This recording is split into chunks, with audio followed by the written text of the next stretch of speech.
Welcome to news blog. आप देख रहे हैं हमारा चैनल। आपको बता दें कि खबर उत्तर प्रदेश की सरकार के कृषि कद्दावर नेता सूर्य प्रताप शाही ने की प्रेस कॉन्फ्रेंस। आइए आपको सीधे ले चलते हैं प्रेस कॉन्फ्रेंस की ओर।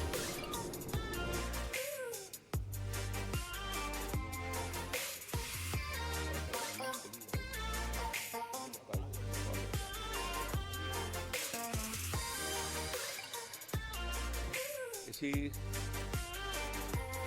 कृषि अनुसंधान परिषद के भीतर राज्य सरकार द्वारा एक कृषि कुंभ का आयोजन किया गया था।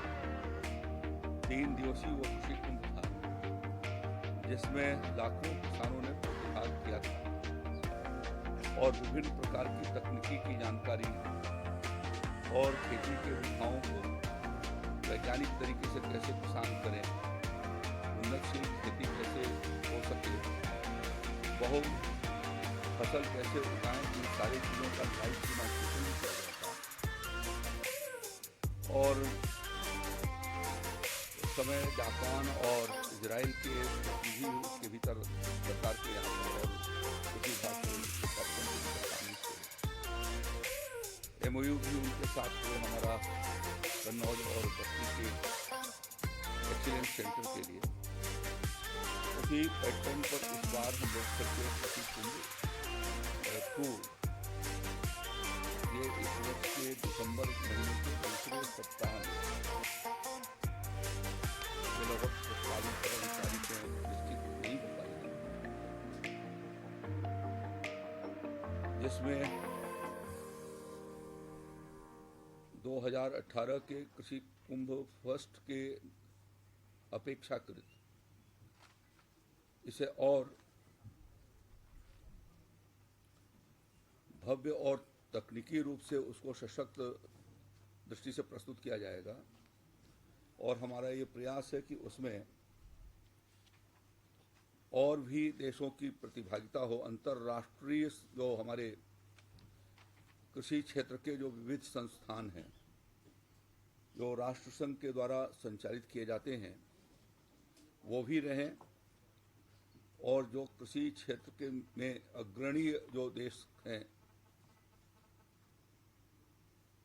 साउथ कोरिया है, फिलीपींस हैं, वियतनाम है, ब्राज़ील है, इजराइल है, जापान है और कैलिफोर्निया वगैरह से भी हमारे उस सरकार के प्रतिनिधि भी इसके भीतर शामिल हों।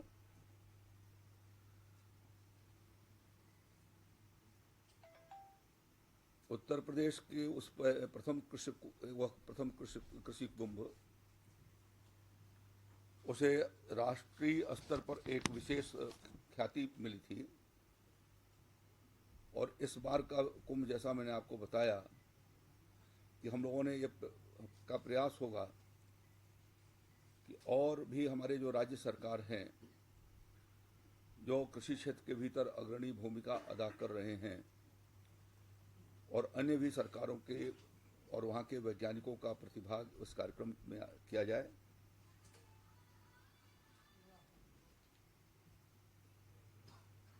ये 4 दिवसीय कृषि कुंभ होगा और प्रयास है कि 2 लाख से अधिक किसान उसके भीतर प्रतिभाग करें।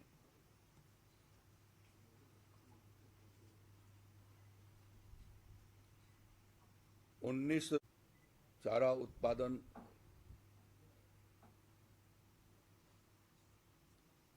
इन सब चीज़ों पर उसमें चर्चा होगी। हमारा प्रयास ये होगा कि जो प्रोसेसिंग इकाइयां हैं उनके भी डेमोन्स्ट्रेशन यहाँ पर किए जाएं, क्योंकि हम लोगों ने जो अपनी CN की योजना बनाई है उसमें कुछ जनपदों के भीतर हम प्रोसेसिंग सेंटर भी स्थापित करने वाले हैं, कृषि विज्ञान केंद्रों पर भी और FPO के यहाँ भी। तो वो जब यहाँ उनके स्टॉल लगेंगे तो उसके माध्यम से उनको भी जानकारी हो सकेगी। CN के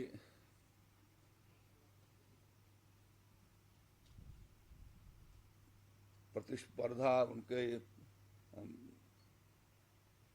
जो आइटम है मेन्यू में क्या क्या चीज़ें रखी जा सकती हैं, कुछ चीज़ों पर जो जलवायु परिवर्तन है, इन सब चीज़ों पर जो हम लोग ये कोशिश करेंगे कि उस पर बच्चों के द्वारा जो हमारे छात्र हैं उनके द्वारा उस पर पेंटिंग और वाद विवाद प्रतियोगिताओं का इस तरीके से आयोजन करके उसे और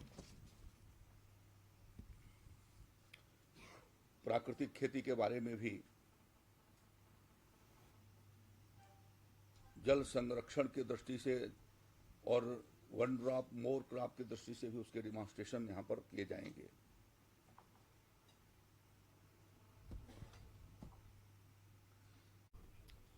मैंने कहा ना कि अभी डेट नहीं फाइनल है।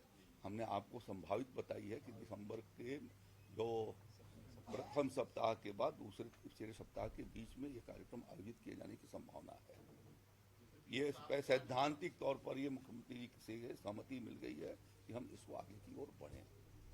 मंत्री जी, कम भूमि वाले किसानों के लिए क्या योजनाएं लाएं? इसीलिए तो मल्टी क्रॉपिंग करते हैं और एफपीओज हमारे काम कर रहे हैं। क्लस्टर फार्मिंग का काम इसीलिए किया जा रहा है कि जो चीजें जो अब इंस्ट्रूमेंट है, आप 7 लाख का ट्रैक्टर नहीं खरीद सकते, 5 लाख का कृषि यंत्र नहीं खरीद सकते, 50 किसान मिलकर के थोड़े थोड़े हिस्सेदारी से कर सकते हैं उसको, तो उनके लिए आसान है। गांव में उतनी जानकारी नहीं होती, तो यही तो अवेयरनेस के जिला स्तरीय मेला लगाते हैं हम, 3 दिन का कहीं पर लगाते हैं, कहीं 5, ये जोनल मेला लगाते हैं 9 जगहों पर, 9 क्लाइमेटिक जोन में। हमारे सारे विश्वविद्यालयों के भीतर मेले लगते हैं जहाँ ये सारी तकनीकी से उनको जानकारियाँ दी जाती हैं। इसके अलावा मिलियन फार्मर्स स्कूल के माध्यम से लगभग 1 करोड़ किसानों से उनके गांव पर संवाद हुआ है और इसका यूनेस्को वालों ने आकर के और यहाँ पर उसको इसके लिए प्रशंसा किया कि जिस तरीके का एक्सटेंशन प्रोग्राम उत्तर प्रदेश के कृषि विभाग ने चलाया वह अपने में एक जो है वो अद्वितीय है। और वो अभी भी हमने कांटू किया, अभी कहीं खरीफ में हमारा गया है और अभी में हम शुरू करने वाले हैं।